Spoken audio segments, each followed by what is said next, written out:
विश्व को चेतना देने के लिए ही शिव को सर्वशक्तिमान, संसार का रचयिता माना गया है। शिव अनादि अनंत, नित्य, निर्विकार, अज, सर्वोपरि तथा सनातन देव हैं। इनकी तुलना किसी अन्य देवता से हो ही नहीं सकती। यहाँ तक कि सृष्टि की रचना करने वाले ब्रह्मा भी शिव की आराधना करते हैं। शिव ही अविनाशी, सर्वगुणाधार, सर्वज्ञ है, जो मंगलमय है, वही शिव है। सुख, समृद्धि और संपन्नता उसी की देन है। विष्णु ने जब राम का अवतार लिया तो शिव की ही आराधना किया, इन्हें ही पूज्य माना। उसी प्रकार जब कृष्ण धरती पर आए तो उन्होंने शिव को ही सर्वव्यापक बतलाया।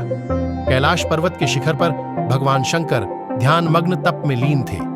देवी पार्वती उनके पांव के निकट बैठी उन्हें एकटक देखती रहने के उपरांत उनका ध्यान अपनी ओर आकर्षित करते हुए अपने चेहरे पर मुस्कान लाते हुए याचना किया।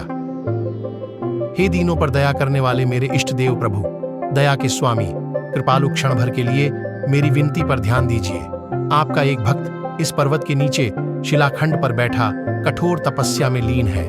वह बर्फ से ढंका जा रहा है, केवल चेहरा भर दिखलाई पड़ रहा है। फिर भी आप उस पर प्रसन्न होकर उसकी इच्छित मनोकामना पूर्ण नहीं करते। ऐसा क्या कारण है प्रभु? भगवान शंकर ने आंख खोलते हुए हंसकर कहा, हे प्रिय, तुम्हारी बातें सुनकर ऐसा प्रतीत हुआ मानो तुमने मुझ पर अनायास कटाक्ष किया हो। सत्य तो यह है, जो भी मुझे हृदय से शुद्ध भक्ति भाव से स्मरण करता है, मैं उस पर अवश्य प्रसन्न होकर उसकी विनती स्वीकार करता हूँ। किंतु जिसका मन केवल स्वार्थपरता की ओर है और उसमें भक्ति भाव का समावेश ही नहीं है, वह मुझे अपने ज्ञान चक्षु से नहीं देखता, वह मुझे कदापि प्राप्त नहीं कर पाता। जिस व्यक्ति के प्रति ममता, करुणा से तुम्हारा कोमल हृदय व्याकुल है, उसमें लेश मात्र भी मेरे प्रति भक्ति की साधना और विश्वास नहीं है। वह ऐसी निरर्थक धारणा बनाकर कोसने लग जाता है कि उसका इष्ट देव अर्थात मैं कितना कठोर हूं कि उसकी आराधना पर ध्यान नहीं देता। वह सोचता है, आखिरकार मैं पत्थर का लिंग हूं तो मेरा हृदय भी पत्थर ही होगा, इसलिए क्यों न मेरी आराधना छोड़कर किसी दूसरे देवी देवता से अपनी इच्छित भावना की कामना करें। इसी प्रकार वह सभी देवी देवता को कोसता रहेगा। जब उसके हृदय से यह दुर्भावना निकल जाएगी, उसमें सत्य भक्ति भावना का समावेश होगा, वह अपनी इच्छा को भूलकर मेरा स्मरण करेगा तो मैं उसकी मनोकामना अवश्य पूर्ण करूंगा। तो क्या वह भक्त थोड़ी देर में ही पूरे बर्फ से नहीं ढक जाएगा? फिर वह जीवित कैसे रहेगा? प्रिय, उसके चारों ओर जो बर्फ जमी है वह मेरी माया है, जिसका उसके शरीर पर कोई प्रभाव नहीं पड़ेगा। वही बर्फ जब उसे पूर्णतया ढंक लेगा तब उसे ज्ञान प्राप्ति होगी, तब वह मुझ में आस्था रखकर मेरा रूप देखेगा और अपनी इच्छित वस्तु प्राप्त कर लेगा। बर्फ गल जाएगी, वह मुक्त हो जाएगा। तुम्हें चिंता करने की आवश्यकता नहीं। इतना कहकर पुनः शंकर भगवान ध्यान मग्न हो गए। जगत सृष्टिकर्ता प्रभु शिव ही हैं और वही विनाशकारी शिव भी हैं, जो अपनी बनाई सृष्टि का संहार कर देते हैं। एयुएम नमः शंभवाय च मया भवाय च संहार। और सृष्टि प्रकृति का नियम है, जो सृष्टि करता है वही संहार भी करता है। यदि संहार न होगा तो सृष्टि रुक जाएगी, फिर तो जो जन्म लेगा उसकी मृत्यु का प्रश्न ही नहीं उठेगा। वह अमर कहलाएगा। जो अमर हो गया तो मृत्यु का कोई भय न होगा। वह पाप की ओर बढ़ता जाएगा, फिर उसका संहार कैसे होगा? जब शिव संहार ही नहीं करेंगे तो ब्रह्मा सृष्टि किसकी करेंगे? इसलिए जीवन मरण का चक्र संसार में चलता रहेगा। शिव ही सत्य है, शिव ही सुंदर है। सभी देवता शिव के आश्रित हैं। शिव आराधना ही श्रेष्ठ है। शक्ति ही शिव की इच्छा युक्त अभिशक्ति है। एको ही रुद्रा न द्वितीयाय तस्यूर्य इमाल लोकानीशत ईशनीभिः डी। एक ही रुद्र है जो कि सभी को अपने अधिकार में रखता है। वही ईश्वर है, वही रुद्र सर्वशक्तिमान है।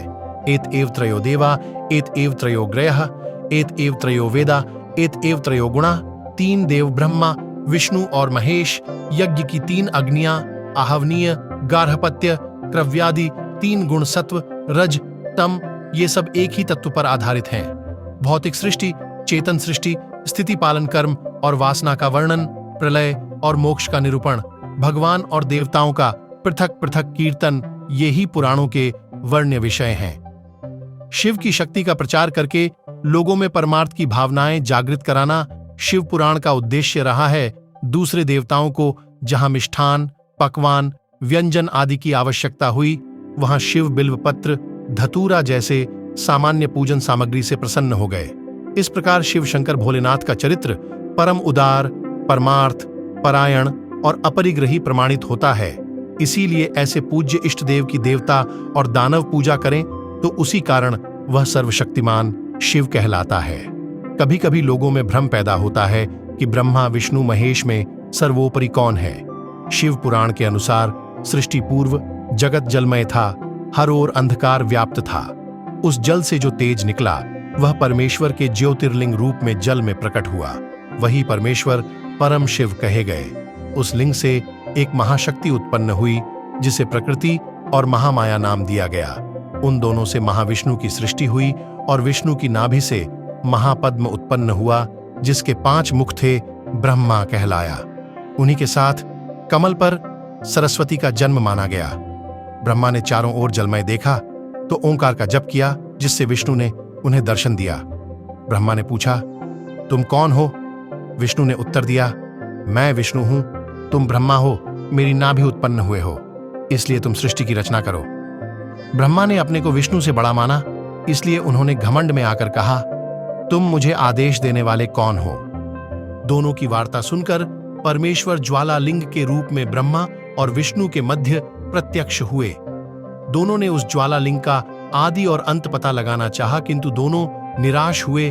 तब ज्वालालिंग से ध्वनि निकली, हे ब्रह्मा, तुम सृष्टि की रचना करने हेतु विष्णु की नाभि से निकले हो, तुम्हें विष्णु की वाणी का अनुपालन करना होगा, तुम सृष्टि की रचना करो। इतना कहकर ज्वालालिंग जल में लुप्त हो गया। ब्रह्मा के चारों ओर केवल जल था। उसी समय एक अंडाकार लिंग उनके पास तैरता हुआ पहुंचा।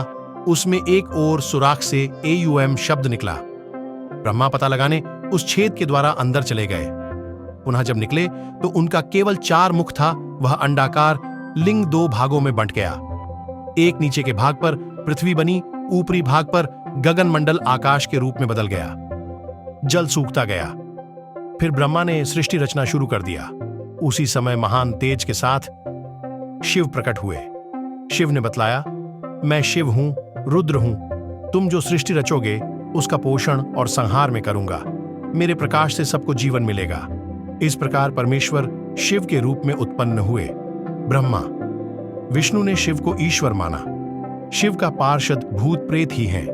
एक बार जब पार्वती का शिव से विवाह न करने की चर्चा की गई तो पार्वती ने रुष्ट होकर समझाने वाले को अप्रिय माना। वहां पार्वती का शिव के प्रति अगाढ़ प्रेम और मोह प्रकट करता है कि उन्हें शिव की निंदा सुनना पसंद नहीं। श्रद्धा रखने वाली भूतनाथ से शुद्ध प्रेम करने वाली पार्वती अपने इष्ट देव की बुराई नहीं सुनना चाहती। जहां जहां शिव की प्रतिमा का वर्णन आता है वहां केवल शिवलिंग ही प्राप्त होता है।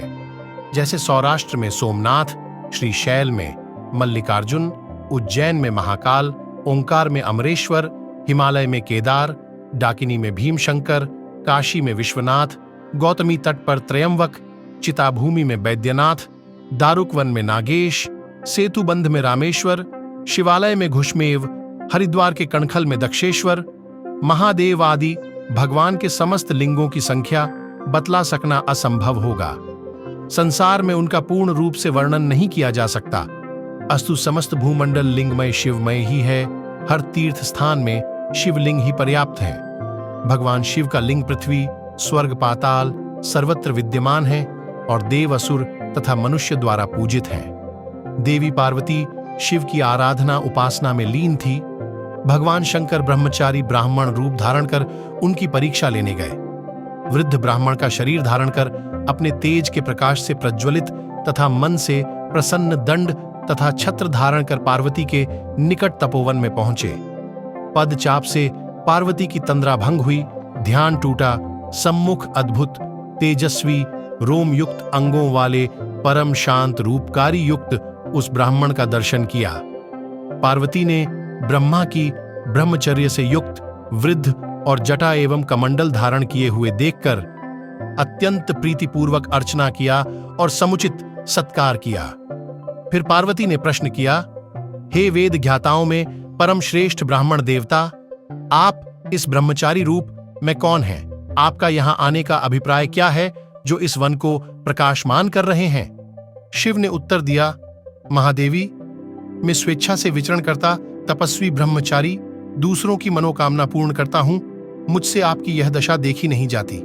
इतनी कोमलांगी स्वरूपा शरीर धारण करने वाली किस उद्देश्य से इस भयावह निर्जन वन में जितेंद्रियों के तुल्य कठिन तप कर रही हो?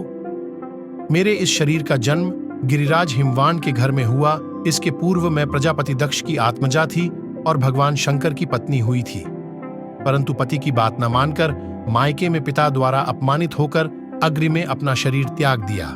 इस जन्म में परम महान पुण्य से प्राप्त भगवान शिव मुझे त्याग कर कामदेव को भस्म करके चले गए। शिव के त्याग से अति लज्जित होकर बहुत ही दुखी हूं।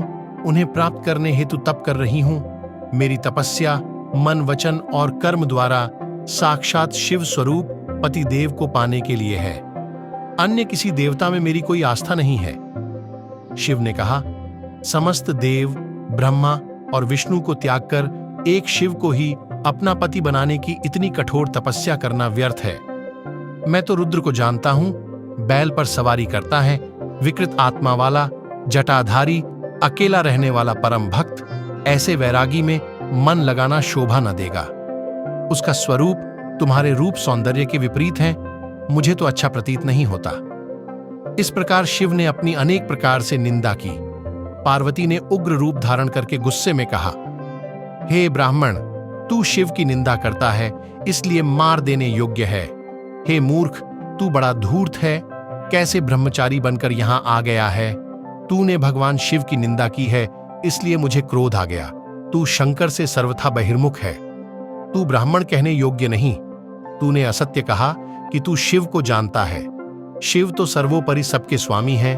भगवान शिव का अपमान करने वाला सबसे बड़ा पापी होता है।